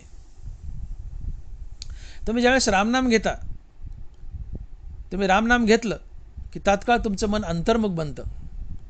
अंतर्मुख झालेलं मन हृदयस्थ रामाला जाऊन भेटतं. मन आणि हृदयस्थ राम यांच्या भेटीतून मनाला स्थिरता लाभते आणि मनाच्या या स्थिरतेतून येणारा अनुभव हे सुख असतं. आणि अशी अवस्था ज्याला जोडता येत नाही त्याला ज्ञानोबा दुःख म्हणतायत. आणि माऊली लिहित आहेत की ऐसी ही अवस्था न जोडिता पार्था, झिजे ते सर्वथा दुःख जाणे. तुम्ही रामनाम घेतलं की तात्काळ मन अंतर्मुख होतं. अंतर्मुख झालेलं मन हृदयस्थ रामाला जाऊन भेटतं. मन आणि हृदयस्थ राम यांच्या भेटीतून मनाला स्थिरता लाभते आणि मनाच्या स्थिरतेतून येणारा अनुभव हे सुख असतं. आणि जो रामनाम घेत नाही त्याचं मन निरंतर इच्छेच्या पाठीमागे धावतं. तुम्ही रामनाम घेत नाहीत, मनात नाना प्रकारच्या इच्छा उठतात. या इच्छा मनाला आपल्यासोबत घेऊन बाहेर पळतात. इच्छा मनाला हृदयस्थ रामापासून तोडतात. मन इच्छेच्या मागे धावतं. मन हृदयस्थ रामापासून तुटलं, अर्थात बहिर्मुख धावू लागलं की ते बेचैन होतं, अस्थिर होतं, तडपतं. आणि मनाची ही बेचैनी, अस्थिरता, तडप हे दुःख असतं. म्हणून सुख दुःख या काही दाखवायच्या वस्तू नाहीत, त्या अनुभवाच्या गोष्टी. ती एक फिलिंग आहे, ती एक जाणीव आहे. मन अंतर्मुख झाले, रामनाम घेतलं की अंतर्मुख झालेलं मन हृदयस्थ रामाला भेटलंय. मन आणि हृदयस्थ राम यांच्या भेटीतून मनाला स्थिरता लाभली. मनाच्या स्थिरतेतून येणारा अनुभव हे सुख असते. सुख हा एक अनुभव आहे. मनाच्या स्थिरतेतून येणारा अनुभव हे सुख आहे. म्हणून मनाची स्थिरता हेच सुख, मनाची अस्थिरता हेच दुःख. आणि म्हणून मनाची स्थिरता, मनाची शांती हेच सुख. आणि म्हणून तुकोबा म्हणतात की शांती परते नाही सुख, एरा अवघेची दुःख. शांती परते नाही सुख, एरा अवघेची दुःख. शांती हेच सुख, मनाची स्थिरता हेच सुख, आणि हे सोडून बाकीचं सगळं दुःख आहे. अर्थात अस्थिरता हे दुःख आहे. मनाची अस्थिरता, मनाची तडप, मनाची बेचैनी हे दुःख आहे. मनाची स्थिरता हे सुख, मनाची अस्थिरता हे दुःख आहे. मनाची शांती हे सुख आहे, मनाची अशांती हे दुःख आहे. आणि या सुखालाच आनंद म्हणतात. सुख आणि आनंद काय फरक आहे? आत्मसुख, आत्मानंद, 19-20 एकाच अर्थात शब्द आहेत. आणि मग वैखरीने जर अखंड रामनाम घेतलं, अर्थात तुम्ही तोंडाने सारखा रामनामात जाप करतायत, पहिला फायदा, अखंड रामनामानं तुम्ही रामच बनता, मुक्त होता किंवा त्यावर संत बनता, मुक्तीवर भजनयुक्त. अखंड रामनामानं तुम्ही मुक्त होता किंवा मुक्तीवर भजनयुक्त होऊन संत होता.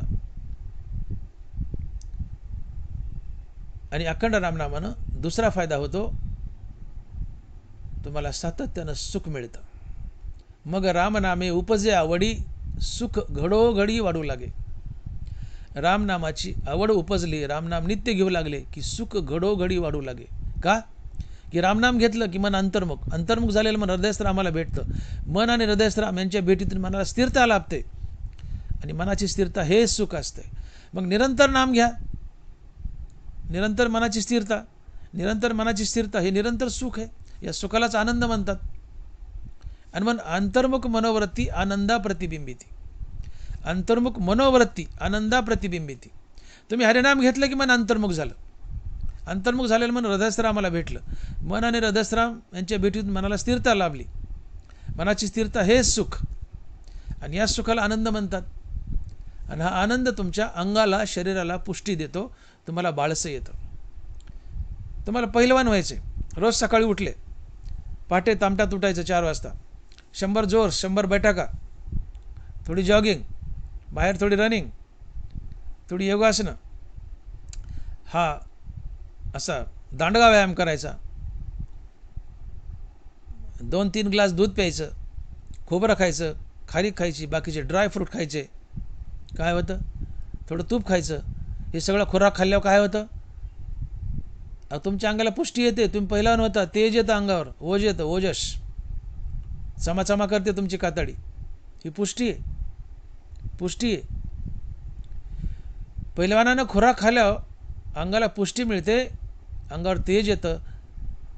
तसं नित्य हरिनामानं तुम्हाला आनंद मिळतो आणि आनंदानं तुम्हाला पुष्टी मिळते, तुमच्या अंगावर तेज येतं, तुम्हाला बाळसं येतं, टवटवी येते. आणि तेच महाराज म्हणतात की आनंदाची पुष्टी अंगी. आणि म्हणून नित्य हरिनाम घ्या, तुम्ही स्मार्ट दिसाल, सुंदर दिसाल. आजकाल आपल्याकडं फॅड झालंय ब्युटी पार्लरला जायचं, नको नको तिथले केस कापायचे, भोयाचे काप, पापण्याचे काप, बऱ्याच ठिकाणचे केस काढतात, पुरुष असो स्त्रिया असो. फेशियल करा, ब्युटी पार्लर करा, स्वतःला सजवतात, म्हणून नाना प्रकारचे लेप लावतात, क्रीम्स असतात मोठ्या मोठ्या. मला सांगा, हे सौंदर्य टिकतं का हो खरं?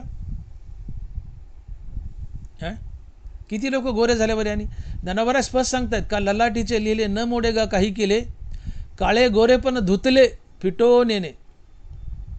काळा रंग आणि गोरा रंग कशानेच घालवता येत नाही, हा सिद्धांत आहे. का ललाटीचे लिहिले न मोडेगा काही केले, काळे गोरे पण धुतले फिटो नेणे. जसा काळा रंग आणि गोरा रंग कशानेच घालवता येत नाही, तसं कपाळावर लिहिलेलं सटविनी 5व्या दिवशी कपाळावर लिहिलं कशानेच घालवता येत नाही, ते भोगूनच पार पाडावं लागतं आणि ते नशीब असते.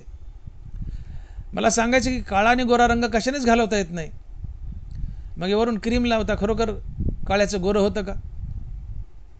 मग तुम्हाला गोरच व्हायचं आहे तर तुम्ही नित्य हरिनाम घ्या, मी शाश्वती देतो, तुम्ही गोरे व्हा.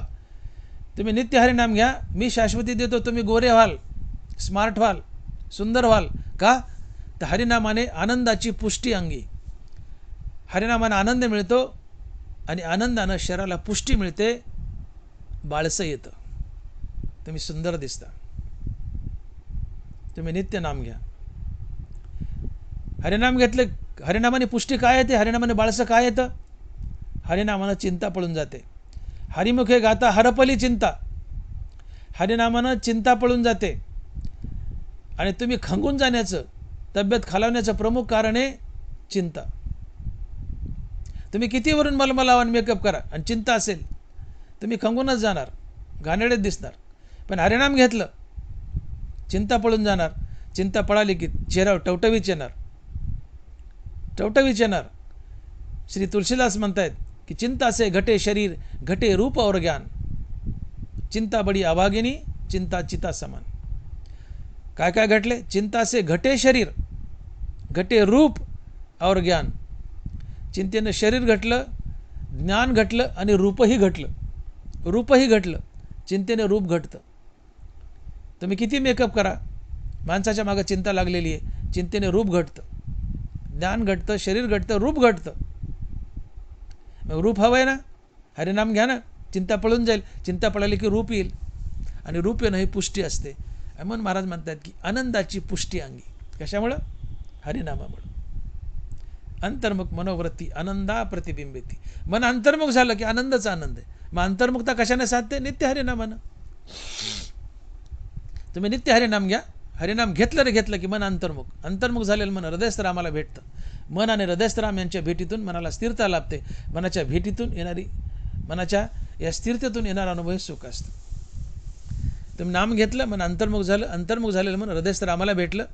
मन आणि हृदयस्थ राम यांच्या भेटीतून मनाला स्थिरता लाभली. मनाची स्थिरता हे सुख आहे. मनाची अस्थिरता हे दुःख, मनाची स्थिरता हे सुख आहे. मग मनाची स्थिरता साधा, ती हरिनामाय साधते.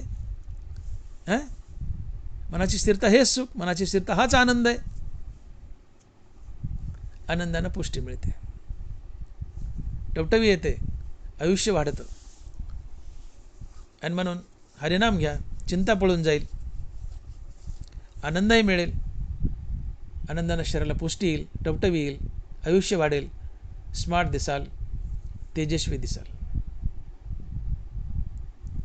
विवेकानंदाचा चेहरा कसा दिसायचा? विवेकानंदाकडे आजही पाहिलं की वाटतं यांना उचलून घ्यावं कडेवर. भले मोठा माणूस आहे, वयोवृद्ध आहे, 30-32 वर्षाचा माणूस आहे, तरणा बांड आहे, पण त्यांचा फोटो पाहिला की वाटतं यांना उचलून घ्यावं. का? चेहऱ्यावर ओझ आहे. त्याचं 2 कारण आहेत. एक तर ब्रह्मचर्याचं ओझ. ओझ हा 8वा धातू आहे, सप्तधातून तो एक 8वा धातू आहे. ओझ, हे ओझ म्हणजे बाळसं असते. ते ओझ एक तर ब्रह्मचर्य याचं ओझ आहे. ओझ म्हणजे तेज. ब्रह्मचर्याचं ओझ आहे अर्थात तेज आहे. आणि दुसरं हरिनामाचं तेज आहे. आणि ती आनंदाची पुष्टी असते.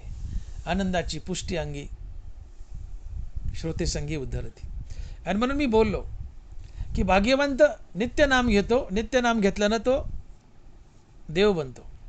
भाग्यवंत नित्य रामनाम घेतो. नित्य रामनामानं मनुष्य रामच बनतो. हा एक फायदा झाला. आणि नित्य रामनामानं तुम्हाला आनंद मिळतो. आनंदानं तुमच्या अंगाला पुष्टी मिळते, बाळसे मिळतं, टवटवी मिळते, सौंदर्य मिळतं, तुमचं आयुष्य वाढतं, चिंता घटतात, आयुष्य वाढतं. आणि म्हणून नित्यनाम घ्या. आनंदाची पुष्टी मिळेल, जीवनात आनंद येईल, आनंदाने पुष्टी मिळेल. आणि या नित्यनामानं अजून एक तिसरा फायदा आहे की श्रोते संग उद्धरती. तुमच्या सानिध्यात जो जो मनुष्य येईल, तुम्ही काही कथा करत असाल, कीर्तन करत असाल, प्रवचन करत असाल, तर तुमच्या सानिध्यात आलेला प्रत्येक मनुष्य, प्रत्येक श्रोता उद्धरून जाईल, त्याचाही उद्धार होईल.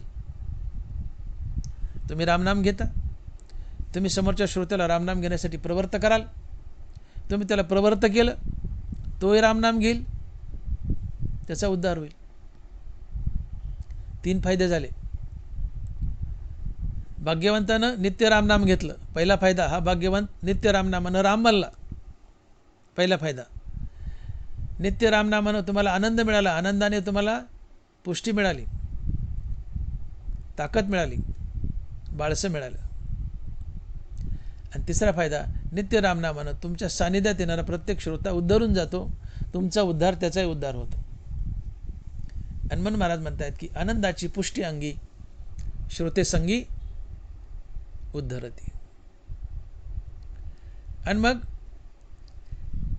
याच नित्य रामनामानं, मापे नाम वैखरी, याच नित्य रामनामानं अजून एक फायदा होतोय. तो अभंगाच्या 3ऱ्या चरणात सांगतायत. आणि महाराज म्हणतायत की पिकले तया खाणे पिकले तया खाणे किती, पंगतीस सुकाळ.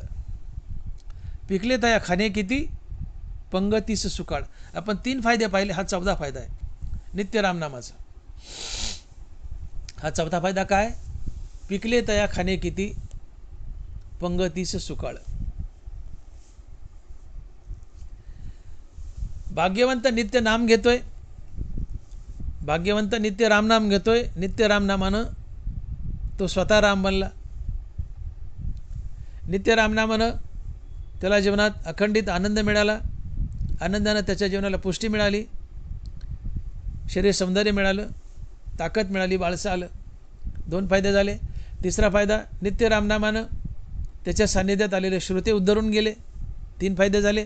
4था फायदा, नित्य रामनामानं त्याच्या संगतीत आलेल्या माणसाला रामनामाचा आणि पुण्याचा सुकाळ झाला. हा 4था फायदा आहे. आता लक्ष द्या की एखादा धनिक शेतकरी आणि त्यांनी 10 एकर ज्वारी पेरली आणि गरीब धरा एका एकरात त्याला 10 पोते ज्वारी झाली. ॲव्हरेज पडतं एका एकरात 10 क्विंटल होते. एकरी 10 क्विंटल असे एकरी 10 क्विंटल अशी 10 एकरात 100 क्विंटल झाली. 10 एकर ज्वारी पेरली, त्या 10 एकरमध्ये 100 क्विंटल ज्वारी झाली. त्याच्या घरात गरीब धरा 5-10 माणसं आहेत. त्याच्या घरातले 10 माणसं काय 100 क्विंटल खातात का? किती खातील बरं? 5 पोते लय झाले.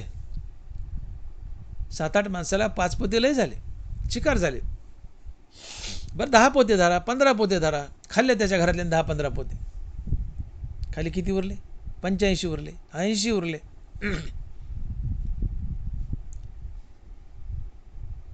मग हे 80 पोत्याचं त्यातले थोडेफार विकले. सगळेच विकत नाही, कोणी बलवतं मागायला येतं, दानधर्म मागायला येतं. त्यातले 5-6 पोते बलवतं म्हणून दान दिले. अनेक लोक त्याच्या पंक्तीला येऊन जेवले, अनेकाला त्याने अन्नदान केलं. हा पंगतीस सुकाळ असतो. हा पंगतीस सुकाळ. 100 पोते ज्वारीतले 15-20 त्याच्या घरात खायला गेले, 5-50 विकले, 5-25 त्यांनी लोकांना दान दिलं किंवा आपल्यासोबत लोकांना पंक्तीला बसून जेव घातलं. त्याच्या शेतात पिकलेले 100 पोते त्यांनी एकट्याने खाल्ले का? नाही. तर इतरांनाही ते कामी आले. त्याच्या सानिध्यात जे जे गेले, पंक्तीला गेले, त्यांना सुकाळ झाला. तसं भाग्यवंत मनुष्य सारखं रामनाम घेतोय, मापे नाम वैखरी, सारखं रामनाम घेतोय. या रामनामानं इतकं आघात, इतकं गडगंज पुण्य येतं त्याच्या पदरी की ओव्हरलोड होतो पुण्याचा. त्याला मुक्त होण्यासाठी जेवढं पुण्य लागतंय त्याच्याहून अधिक पुण्य त्याजवळ साठलेलं असते. आणि मग अधिक साठलेलं पुण्य हे त्याच्या सानिध्यात जे येतात त्यांना कामी येतं आणि त्या पुण्याने त्याच्या सानिध्यात आलेले उद्धरून जातात. याला तुकोबारा म्हणतात पंगतीस सुकाळ. पंगतीस सुकाळ. 100 पोत्यातले 10-20 पोते एक्सेस त्याची विल्हेवाट कशी लावायला सांगितले मी की 15-20 त्याच्या घरात गेले, 5-50 विकले, पण 10-20 पोते त्यांनी दान म्हणून, बलिते म्हणून किंवा पंक्तीला आपल्यासोबत बसून लोकांना खाऊ घातलं, लोकांना वाटलं. त्याच्याजवळ जे एक्सेस 10-20 पोते राहिले त्यांनी लोकांचं पोट भरलं, पंक्तीला सुकाळ झाला. तसं जो नित्यमुखानं रामनाम घेतो त्या रामनामानं तो तर तरतो, मुक्त होतो, पण तो मुक्त होऊनही काही रामनामाचं काही पुण्य अजून शिल्लक राहते त्याच्या जीवनात. हे शिल्लक राहिलेलं पुण्य त्याच्या सानिध्यात येणाऱ्या माणसाला कामी येतं. त्याला तर कामी आलं, पण उरलंय, शिल्लक राहिलंय, त्याचा उद्धार होणं शिल्लक राहिलंय. हे शिल्लक राहिलेलं पुण्य त्याच्या सानिध्यात आलेल्या लोकांच्या कामी येतं. जशी उरलेली ज्वारी त्या धनवानाच्या सानिध्यात आलेल्या लोकांच्या खाण्याला कामी आली, तसं या रामनाम घेणाऱ्या माणसाच्या जीवनात उरलेलं पुण्य, त्याचा उद्धार झाला पण उद्धरून पुण्य उरले, ते उरलेलं पुण्य सानिध्यात आलेल्या श्रोत्याच्या किंवा इतर लोकांच्या कामी येतं. त्यांना या पुण्याचा सुकाळ होतो आणि त्यांचाही उद्धार होतो. म्हणून महाराज म्हणतात की पिकले तया खाणे किती, पंगतीस सुकाळ. अरे लय पिकले, तू किती खाशील म्हणले खाऊन खाऊन, त्यातलं तू इतरांना दान धर्मात वाटशीलच, त्यांनाही पंक्तीला सुकाळ झाला तुझ्याबरोबर. अरे तू इतकं रामनाम घेतलं, इतकं रामनाम घेतलंय, भाग्यवंता तू इतकं रामनाम घेतलंस की त्या रामनामाच्या पुण्य तू तर उधरून गेला, पण लय पुण्य शिल्लक राहिले, तेही बाकीच्या तुझ्या सान्निध्यात आलेल्या लोकांच्या कामी आलं, त्यांनाही पंक्तीला सुकाळ झाला आणि तेही उद्धरून गेले. आणि म्हणून मापे नाम वैखरी, मापे नाम वैखरी, भाग्यवंता हेची काम मापे नाम वैखरी. आनंदाची पुष्टी अंगी श्रोते संगी उद्धरती, पिकले तया खाणे किती पंगतीस सुकाळ. आणि तुकोबारा शेवटच्या चरणात बोलताय चौथ्या की तुका करी प्रणिपात दंडवत आचार्य, तुका करी प्रणिपात दंडवत आचार्य. तुकोबारा म्हणतात की असा मापे नाम वैखरी, भाग्यवंता हेची काम मापे नाम वैखरी, असा महात्मा आचार्य असतो आणि त्याला माझा प्रणिपात आणि माझा दंडवत.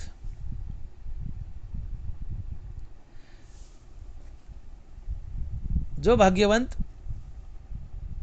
मुखानं नित्य रामनाम घेतोय तो आचार्य असतो. आता आचार्य या शब्दाचा अर्थ, आचार्य म्हणजे एक प्रकारे श्रीगुरुच.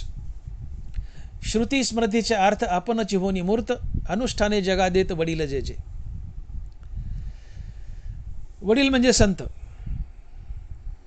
आणि संत म्हणजेच आचार्य आणि आचार्य संत म्हणजे श्रीगुरु. जो वेदासारखं वागतो आणि वेदाचा धडा समाजाला शिकवतो तो वडील, तोच संत आणि तोच आचार्य, आणि त्याला श्रीगुरु म्हणतात. दैनंदिन ज्ञान शालेय ज्ञान दैनंदिन ज्ञान देतात ते गुरु, परंतु आत्मज्ञान देतात आणि शिष्याला मुक्त करतात ते श्रीगुरु. आणि मंत्रतंत्र उपदेश ते घरोघरी गुरु आहेत ते, शिष्य ते मिळवी सद्वस्तु ते तया ते श्रीकृष्ण श्रीगुरु मानी. साधारण दैनंदिन जीवनातलं ज्ञान देणारे ते गुरु, पण आत्मज्ञान देणारा श्रीगुरु किंवा सद्गुरु. आणि असा सद्गुरु श्रीगुरु हा संत असतो किंवा आचार्य असतो. आणि म्हणून जो मनुष्य मुखानं नित्य रामनाम घेतो तो संत असतो, तोच आचार्य असतो. आणि अशा आचार्याला माझा प्रणिपात, अर्थात मी त्याच्या चरणावर नतमस्तक होतो, आणि त्याला माझा दंडवत, अर्थात काठी पडल्यावर जशी सपसेल खाली पडते तसं मी माझं शरीर सपसेल खाली त्याच्या चरणावर टाकतो आणि त्याला दंडवत करतो. आणि म्हणून महाराज म्हणतात की तुका करी प्रणिपात दंडवत आचार्य. विठोबाय रखुमाई, जय जय विठोबाय रखुमाई, विठोबाय रखुमाई, जय जय विठोबाय रखुमाई. सारांश, तुम्ही तुमचे विकार टाका. तुकोबाराय सांगतायत की भाग्यवंता हेची काम मापे नाम वैखरी. भाग्यवंताला एकच काम आहे, काय तर मापे नाम वैखरी. भाग्यवंत सातत्यानं मुखानं रामनाम घेतो. मग भाग्यवंत कोण, तर तुकोबाराय सांगतात की भाग्यवंत मनोतया शरण गेले पंढरीराया. जो पंढरीरायाला शरण गेलाय तो भाग्यवंत. मग तुम्ही आम्ही पंढरीरायाला शरण गेलोत पण आम्ही भाग्यवंत नाहीत का, तर आम्ही पंढरीरायाला शरण गेलो पण विकार घेऊन गेलो म्हणून भाग्यवंत नाहीत. आणि म्हणून विकार टाका, अहंकार टाका, तुम्ही देव बनाल. अहंकार गेला तुका म्हणे देव झाला. तुम्ही अहंकार टाका, विकार टाका. अहंकार विकार टाकले की तुम्ही देव होता, आणि देवहून देवपुढे उभे राहा म्हणजे तुम्ही पांडुरंगाला शरण गेले. आणि अशा प्रकारे विकार टाकून जो पांडुरंगाला शरण जातो तो भाग्यवंत असतो, आणि विकार टाकून जो पांडुरंगाला शरण गेलाय तो भाग्यवंत असतो, म्हणजे तो संत असतो. आणि म्हणून भाग्यवंत म्हणजेच संत, संत म्हणजेच भाग्यवंत. आणि म्हणून संतांना किंवा भाग्यवंतांना एकच काम आहे, काय मापे नाम वैखरी. ते अखंड मुखानं रामनाम घेतात. आणि म्हणून भाग्यवान म्हणजे संतच. पुन्हा भाग्यवंताची दुसरी एक व्याख्या सांगतात महाराज की तीच भाग्यवंते सरती पुरती धनवित्ते, ज्यांचा आवडता देव अखंडित प्रेमभाव. ज्यांना फक्त देवच आवडतो, इतर काही आवडत नाही. ज्यांचं फक्त देवावरच प्रेम आहे, इतर कशावर प्रेम नाही. ती भाग्यवंत असतात. आणि ज्यांचं फक्त देवावरच प्रेम आहे, फक्त देव आवडतो, इतर दुसरं काही आवडत नाही, हे वैराग्य असतं. वैराग्य संताच्या जीवनात असते आणि असे भाग्यवंत असतात. म्हणून संत हेच भाग्यवंत असतात, तुम्ही आम्ही नाही. तुम्ही प्राप्त केलंय, पण नाशिवंत, जो नाशिवंत प्राप्त करतो तो अभागा असतो. तुम्ही अविनाशी प्राप्त केलं, रामनाम प्राप्त केलं, तर तुम्ही खरे भाग्यवंत असता. आणि म्हणून ज्यांनी विकार टाकलेत, अहंकार टाकलाय आणि पांडुरंगाला शरण गेलाय, तो खरा भाग्यवंत. ज्याचं फक्त पांडुरंगावरच प्रेम आहे, तो खरा भाग्यवंत. ज्याला फक्त पांडुरंगच आवडतो, तो खरा भाग्यवंत. आणि असा भाग्यवंत संत असतो. मग संत म्हणजे भाग्यवंत, भाग्यवंत म्हणजे संत. आणि असा संत अर्थात भाग्यवंत, त्याला हेच काम असते, काय तर मापे नाम वैखरी. असा संत अर्थात भाग्यवंत अहोरात्र अखंड रामनामाचा तोंडाने जप करतो. आणि असा अखंड तोंडाने रामनामाचा जप केल्यामुळं तो रामच बनतो. पहिला फायदा संतानं अर्थात भाग्यवंतानं अखंड रामनामाचा जप केल्यामुळं पहिला फायदा काय होतो, तो रामच बनतो. दुसरा फायदा, त्याला आनंदाची पुष्टी मिळते, त्याचं जीवन आनंदी होतं, त्याच्या जीवनाला अंगाला आनंदाची पुष्टी मिळते, शरीर बळकट होतं, सुंदर होतं, टवटवीतं, आयुष्य वाढतं. तिसरा फायदा, या नामधारकाच्या सानिध्यात येणारा मनुष्य श्रोतावर्ग उद्धरून जातो. चौथा फायदा, या नित्य नामधारकाच्या संगतीत आल्यामुळं त्याच्या जीवनात एवढं आघात पुण्य आलेलं असतं की या पुण्यानं तो उद्धरून जातो, पण त्याचा उद्धार झाल्यावरही त्याच्या जीवनात या अखंड रामनामामुळे काही पुण्य शिल्लक राहतं.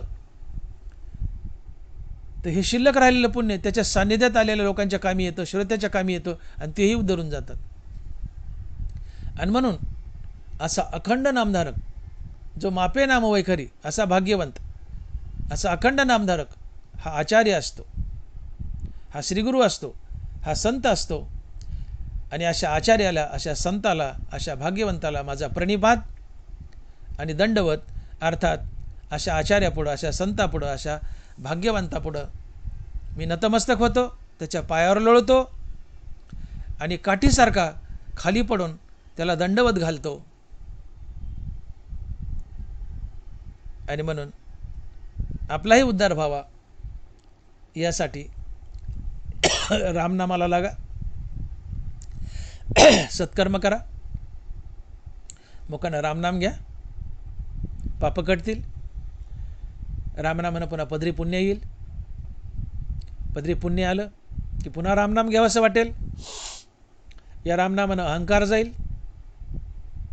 काम क्रोधादी विकार जातील. आणि विकार टाकून तुम्ही पांडुरंगापुढे उभे राहिले की म्हणजे खरोखर पांडुरंगाला शरण गेले.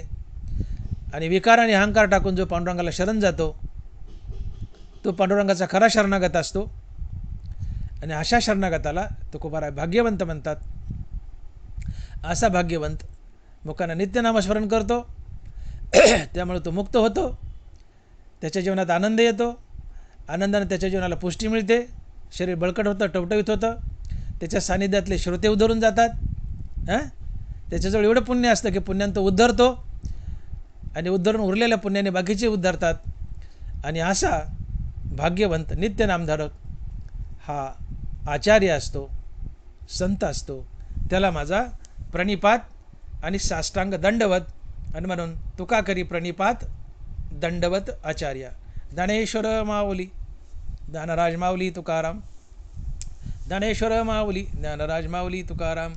पुंडलिक वरदे हरिविठ्ठल श्री ज्ञानदेव तुकाराम. गोपाल कृष्ण भगवान की जय.